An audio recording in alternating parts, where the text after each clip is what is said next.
Welcome back to the best shaped state of Michigan. My name is Costa. I'm here in Macomb Township, Michigan in Zone 6B.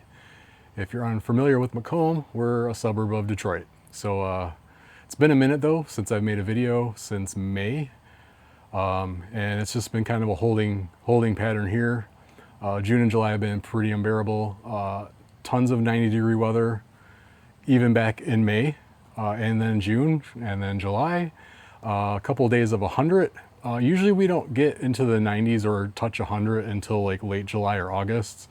So it remains to be seen what this month holds. Again, today is August 1st, if I didn't mention that already. So August 1st, we finally made it to that. Along with the crazy temperatures, we were also dealing with the Canadian wildfires. This was a couple weeks ago, but it was about 3 days in a row where it was pretty unbearable. You couldn't really even go outside to grab the mail without feeling like you were going to suffocate. It was so bad. So not the most ideal weather for gardening or wanting to be outside or doing anything. But all that said, I haven't done anything new here. I planted a couple new plants I got from my neighbor Sandy from one of my local gardening groups. And I'll mention those. I'll show those later in the video. So the Angelina stonecrop sedums are still alive, thankfully, but the other one I don't think has made it. But I just wanted to get on here, pop on here, show you the state of things to see if anything's going to change going forward here. So at least I have kind of like a benchmarker to show from May to August, and then probably some more content coming up here, or videos of me showing things bumming around here in what I call my garden, which is basically a curb appeal garden. I wouldn't call it a proper garden by any means. So yeah, we're going to get into more of that eventually. And then if anyone's been here or followed along, obviously I'm still at the same house, so no luck on the moving front. Still looking, but there hasn't been a whole heck of a lot out there. So anyways, that's what's been going on here, and I'll turn it around and you can stop looking at me and look at the plants and the grass thing. All right, before we get started, this is Willow, and she turned 15 at the end of May. So she is now 15 years old and 2 months. So for anyone that's had a dog and has been lucky enough to have a senior dog, we're kind of experiencing that with Willow right now with some of the senior doggy dementia sundowners with the trouble sleeping at night. But other than that, she's pretty healthy. She's going to a chiropractor now for some help with her mobility and back legs. But I just wanted to get her on camera here. We lost our Finnegan almost 4 years ago now, so she's been on her own for about 4 years and still doing good. So it's pretty amazing to have a dog turn 15. So I wanted everybody to meet Willow. I think I've gotten her in 1 or 2 videos for just a short period of time. Yes, she does have a band-aid on her face. She's got a little granuloma there, and we've just kept a band-aid on her face for like the past 2 years rather than have it removed. So it kind of opens up every once in a while. But so yeah, she's 15 and she is a long-haired Weimaraner. So her mom was a short-haired Weimaraner, but long-haired carrier. She had a long-haired gene that she was a carrier for. And then her dad was 100% long-haired Weimaraner. And her dad was from Portugal. And her mom, I'm not sure where she was from, but either in any case, the 2 breeders were from Fraser, Michigan. That was where the mom was at. And the dad was in Everett, Michigan. So she is a Michigan Weimaraner, and she's popular in Japan. Long-haired Weimaraners are popular in Japan. But I want to get her on here. This is my little girl. She's my world here. So this is Willow Beanaloo. Show everybody how good you look, Bean. Bean, All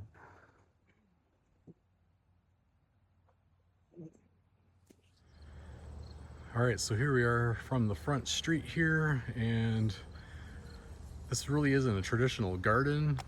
So I'm calling this more of my curb appeal landscaping design.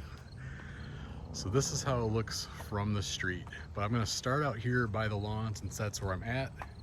And right here, you're gonna notice, this is always my worst spot. I'm assuming there's probably cement or some really bad debris underneath here. So this part always gets burnt out first. And then all along the curb here, you can also see I got a little bit of the ryegrass stalks right there, but this whole curb gets pretty burnt up.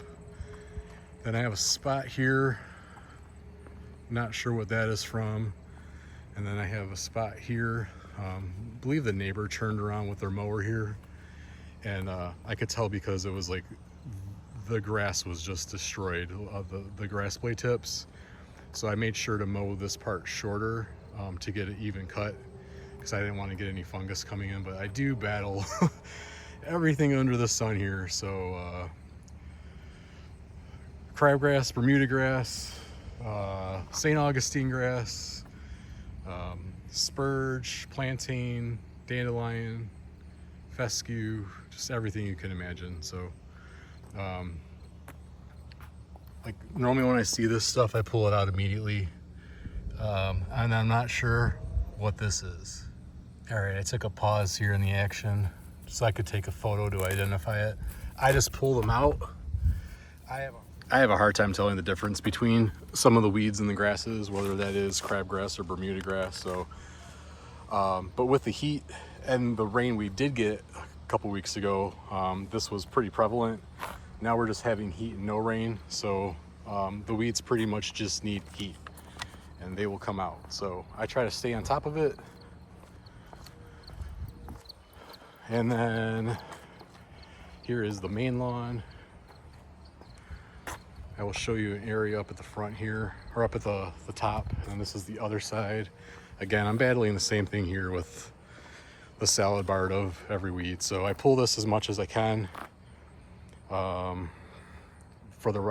This used to be grass, and then 7 years ago I took it out because this part was just getting constantly destroyed. So, but I get all of whatever these weeds are coming in here. But this grass got destroyed this year. This is the reality of it. So this is like, I don't know, 3-4 feet. I think this is like a 4-foot section here of the property line. And just with the weed pressure and the bad grass pressure from the fescue and whatever else is, I have no idea what's over there. But I've overseeded this the last few years with the Weimaraner elite ryegrass and SS9000 ryegrass, and even the bluegrass from my sod farm. So it's kind of looking like a calico cat here. It looks pretty bad. I can get it looking pretty uniform once I fertilize and add, and I get some iron down on it, but I haven't irrigated or done anything here. And this is kind of just, is what it is now. I will try to get this as good as I can back in the fall and try and fill in some of the dead spots. I think we might have had some mole or vole pressure over here this year, coming from wherever they're living over here. So that's another thing. Luckily we have the driveway to kind of separate us, but I'm dealing with that as well. So if you're in the Midwest or somewhere where it snows regularly, not just a little bit, but we usually get close to 4 feet of snow per winter, I believe. And this is the side of the driveway that I pile all my snow on. So I'm not too worried about it. I need somewhere to put it. I usually put it on the rocks too. So this is my snow area by the boulevard. That's also where I put the snow. And I try to leave this as clear as possible from having any kind of snow build up on it. So gonna get to the plants here in a minute. This is the rest of the lawn. You can really see all my foot traffic because I recorded earlier. And then this was the other section I'm having a hard time with. They did something over here, and then all of their dirt with all their weed seeds and all their shit, and it got over here, and I had to rake it out really heavily because there were just clumps of just dry dirt everywhere. And before this didn't look like dirt, it basically looked like spurge, and I wanted to get all that out. So I had to rake this grass very aggressively to get all the dirt out. Then I used the leaf blower to get it all out.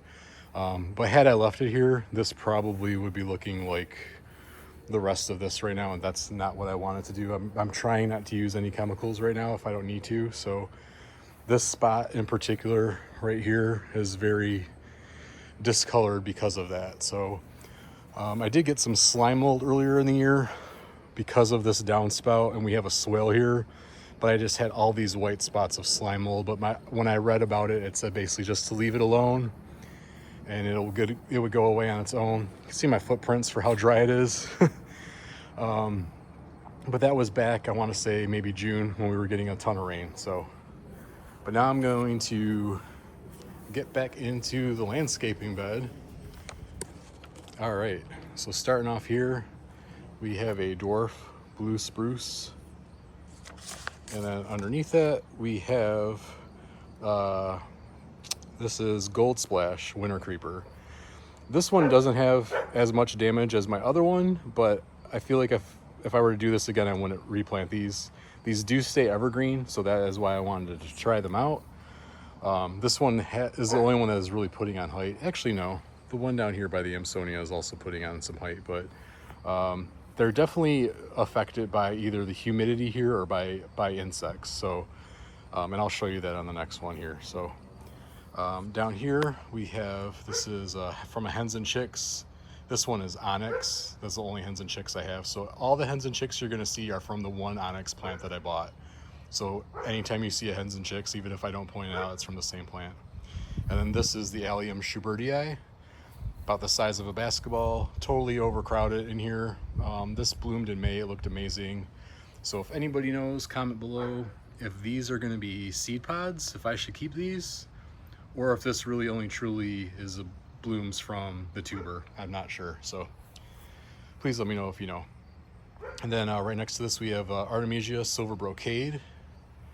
And I did have to trim this up because it likes to flop over both edges. If you can see, the grass is kind of browned out here, so that was getting kind of crowded. And I did have some Angelita sedum here, and then the brocade on this side was also crowding it out. So I just have some remainders of the Angelina here. Yeah, this does it every year. This will come back. It's not dead. It's just really browned out from being shaded out, not getting any sun or water. Okay, then we have Fireside Ninebark, easily one of my 3 favorite plants here, especially now that I no longer have euphorbias. I can see a little bit of damage here. This one right here, definitely something ate it. Probably the Japanese beetles. Luckily, it's not too bad, but yeah. I'm wondering if I need to spray this. I didn't notice it on the first time I made the video, but I'm noticing it now. So definitely something I'm gonna look into. But yeah, Fireside Ninebark, this was a first editions plant, I love it. Again, the onyx hens and chicks putting out a death flower, death bloom, so these are on their way out. These are Elijah Blue Fescues. Don't mind these tumbleweeds, these are just fillers right now. I'm more than likely gonna put a Mugo pine here. I did have a blue spruce globosa here that died, so I ripped that out in the fall. But then when I did that, when we were getting deliveries for packages, they would just walk right through this bed rather than, you know, use the entire paved garage or the driveway and the pathway. They would walk through the snow and through here. So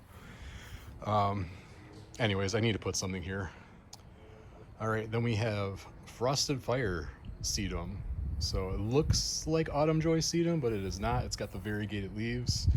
I thought it was Autumn Joy. I think it was actually labeled Autumn Joy from Home Depot, but pretty sure this is Frosted Fire. Next to this we have Gold Coast Juniper, and these need to be trimmed. I actually have 2 of them. And now here, I probably should have maybe trimmed them in July, but August is probably the last amount of time that you would have to safely trim them before winter comes. So I just need to trim these up a little bit so they're not so overcrowded. So they're not crowding out the plants on the sides and not creeping into the walkway, not going to overshadow the lawn here. So I just want to keep these as tidy as possible. This is something I need to do every year because this plant can get gigantic. This plant could probably be, I don't know, 30 feet wide if you let it go at some point. Cool as Ice Fescue, I love these, also in the top 3. Another one of the Gold Splash Winter Creeper. This one is the worst of them. This one seems to have the most damage, and could be because of the area getting overcrowded. Getting lots of dead branches. I've trimmed off like these a couple times already, and this one's not putting out that's like tall runner, even though it's not going to run anywhere. But this is the only one that's not getting height. Again, more onyx hens and chicks. This one's got 4 on it, I think. 1, 2, 3, 4. I think that one's the biggest one. Oh yeah, so there's 3 here, 4 or 5 actually. I forgot about this guy. And then another Frosted Fire, another Gold Coast Juniper, another Cool as Ice Fescue, another Fireside Ninebark. This one doesn't seem to have too much damage on it, although I'm seeing more of this, where I'm seeing little holes. You can see the little white underneath it. So still definitely some insect damage here. And then here's all my Amsonias, and these are all Midway to Montana, and I think one of them is halfway to Arkansas. So of the 5, 4 had one tag, Midway to Montana, and 1 had a halfway to Arkansas. I didn't notice it. And the only difference that I've been able to read online from these, and you can kind of tell if you look, so there's 5 in here. It's like 1, 2, there's 2 in the back and 3 in the front. And this one on the front left looks to be just slightly shorter, and I think that's the halfway to Arkansas. And the only difference between halfway to Arkansas and Midway to Montana, from what I read, is that the halfway is going to grow about half the height and width as Midway to Montana, but I think essentially they're the same plants. But this year I'm getting these guys, and it's seed pods. I'm super excited about this. These are basically going to probably churn, like get to like a brown color, let them get dry, and then each one of these pods is going to be full of seeds, and each one of those is a plant. And I am just loaded with seeds, so I'm going to do my best this year to save these seeds, because this is a plant. I mean, I have it pictured in my mind where I would plant these just in mass. Like I would even do the entire flower bed with these. I think they would look amazing. So maybe I would do them on the side of the house, save them for if we finally ever move, and just have just like a giant mass planting of these. So I'm gonna try to save the seeds as best as I can. This is the other Schubertii. Definitely got crowded out. Then here is my, I believe, Red Emperor Japanese maple. Definitely feeling the effects of the sun and the heat now. It definitely lost its color probably in the middle to late June, where it held on to its red. This is the only new flush right now, unfortunately. Got some more onyx hens and chicks under the bottom, more frosted fire sedum. And then I just mentioned I ran off a bunch of the different sedums that I have down here. Let's see what this one is. So this is October Daphne right here, and then here is a self-seeded Amsonia as well. And then I have Sun Sparkler Dream Dazzler, which I believe is this one. I could be wrong though. And then and then one of them is Mojave Jewels, but I think that might be on the other side. I'll come around on the other way. This is Horsebane here. So this is a weed that you would want to pull, but I don't think it's invasive, and it's going to maybe put on some fall color. So I'm going to leave this to the fall to see what it looks like, and then probably pull it out then, because I don't want Horsebane all through here. And then I do have my alliums. I had Millennium. I had one Millennium, and gosh, what was the other one that I had? Oh, it is in my book. I don't have it written down here. So anyways, I had 2 different allium plants that I divided, and I got 9 divisions out of it. They're all through in here. So I had the Gold Coast Juniper, and then I think there's Old Gold Juniper. I think the 3 in here are the Old Golds that I got from Home Depot last year. So Old Gold Juniper and Blue Star Juniper. Then again, the October Daphne. This looks really cool in the fall, but unfortunately it's getting really overcrowded by this Cool as Ice Fescue this year. So probably gonna end up moving the October Daphne somewhere else. Here is my little Crimson Queen Japanese maple I got from Walmart for 20 bucks in a 1-gallon pot. It is, this is the second full year. I got this in like June of last year. So I've had it for like 1 full year, but this is like its 2nd full season. So it's kind of doing the creeping, but it's probably put on about 2 feet in height. And I'm just gonna pan out for a minute here to show you that I have kind of repeating, where I have Old Gold Juniper, Blue Star Juniper, and then I have them repeated: Old Gold, Blue Star. Then I have 3 Carl Forester grasses, and then I have the 3 Cool as Ice Fescues in here, and then that same Dream Dazzler sedum. And then these are the rest, some of the rest of the 9 divisions of the alliums. And then I did get from my neighbor Sandy, about a mile away in one of my Facebook groups. She gave me some Angelita Stowe crop sedum. This was the big chunk that I had a little part fall off. This was part of the little part. I had it up towards the front, but it started to get overcrowded by the brocade artemisia. So I just moved this here, but this area seems to stay a lot drier and I'm probably not watering the best I can because I don't irrigate any of this. I just kind of come out and give a look when any of this is starting to look really dry, as it is now. But the sedum should survive. Unfortunately, I did get 2 other plants from her, these Aconocloas, and I think these didn't make it. So sorry, Sandy, if you're seeing this. I did water them quite a bit at the beginning when I first got them back in May, I think, but not looking great. And then these are the rest. There's a cluster in here of 3 of the different alliums. Again, one's Serendipity, and I'll go, one is not Serendipity. One's Millennium and one is something else. I'm going to open my book and I'll show you what they are. And then these 2 right here, these are just panicle hydrangeas. They're just starting to bloom now. I've had a lot of insect damage on these as well, and this is just a flop cypress. And then here is looking out from here, you can really see the heat stress on the lawn. My goal for this year was to just try to keep it as weed free as possible, make it through the summertime, and then get ready for the fall. So I've been mowing it higher this year too on the lawn, probably about 3.5, 4 inches, which I normally don't do. I've been mowing at like 1.5, 2 inches the last couple years.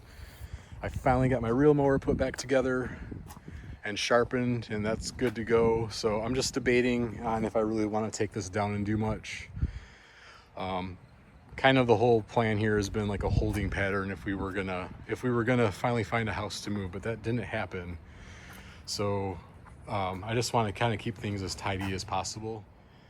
All right, I re-looked at my tags, and the 2 varieties I have are Millennium, which is this one, the darker pinky purple one, and then Summer Peekaboo is the one that is lighter, which is like almost on the white side of things. So there are 3 plants in here. So the ones on the left and the right are Summer Peekaboo, and the one in the middle is Millennium.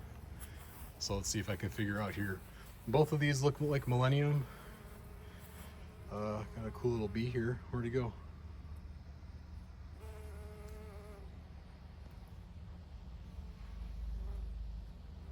I don't know what that is with the orange there, but I don't know much about bees. So yeah, both of these look like Millennium. And then here, this looks like 2 plants, Millennium and Summer Peekaboo. And then if I were to guess, I would say these are both Summer Peekaboo because they're so light. So it feels a little odd to make the garden content here, since again, the way I described it at the beginning of this video is that this is a curb appeal garden. And if you're familiar with Macomb, Michigan, pretty much every house here looks just like this, where it's, the front of the house, the front door, the side part that connects to the garage. Like every house is the exact same, where it's flipped the opposite direction. And pretty much the landscaping is the same, where people just put a couple things in the front of the window and that's about it. So this garden bed was established, like this design with the pavers was established when this house was, when we bought this house as a foreclosure, and it was a complete mess. And Liz's dad did all this, so he put this in. So we've been kind of married to this, this design here, and I haven't wanted to move it. And this is barely 3 feet wide, like from paver to paver. So there is not a whole lot of room here. But so again, it's not really a garden tour. It is a curb appeal tour. But a lot of people, that's all they're looking to do, is to get some more curb appeal and to see how they can make things just a little bit better. And I feel like I'm finally starting to get some of the height now, because some of these plants are more established now that it's been a year. So the Amsonias come up, they're all about 3 feet tall. The Carl Foresters have come up. So at least the Carl Forester grasses will make it through winter. These will make it through the fall and then kind of die off. They'll actually linger through the winter, believe it or not. But the one thing that I know I'm not doing here that I need to do if I were to do things a little bit more correctly would be to have height from conifers, something evergreen. Conifers are something evergreen. I guess it doesn't need to be a conifer to be evergreen. So to just have some kind of evergreen plants here, that would be my my bones for the winter time, to give me something to look at and some kind of structure and some kind of height to build around. And then really, again, like if we were to keep this, or if I were to do this today, if I were starting over today, and I knew that today was the start of day one for the next 19 years, this would come out completely, and I would build this out more and more and more. So, but that's not what is happening here. All right, that's going to wrap it up for this video. I just wanted to kind of get back on here and post something since it's been a couple months.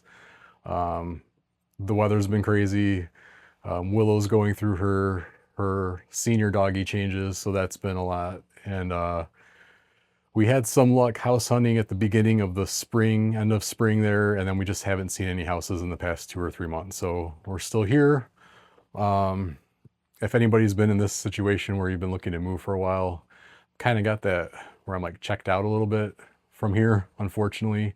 Still maintaining and doing the things I need to do, but like new projects that I had in mind are just, they're on the permanent back burner, I'd say. So I'm not wanting to do the new things that I had thought about doing here at one point, or I'm not wanting to get into buying plants that I want. There's so many plants and trees that I want to buy, but I just can't justify buying them for here. And the back of my mind, it's for the next house, the next house. So it's like, I don't like living life like that because I'm waiting for like the future to happen, and like the housing market here has been awful. So that's kind of why I'm in a holding pattern here. But okay, so anyway, as long-winded as possible. So I did get several comments on several of the past videos too, with some negative comments, and they didn't bother me. I think it's funny when people leave comments because all I do is delete and block you. So you can leave them all you want. I don't care.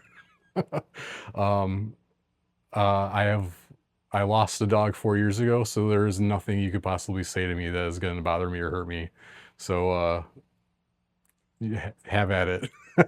Have at it. If you don't like me or like my videos, you don't have to watch. But if you do, thanks, and I'll see you in the next one.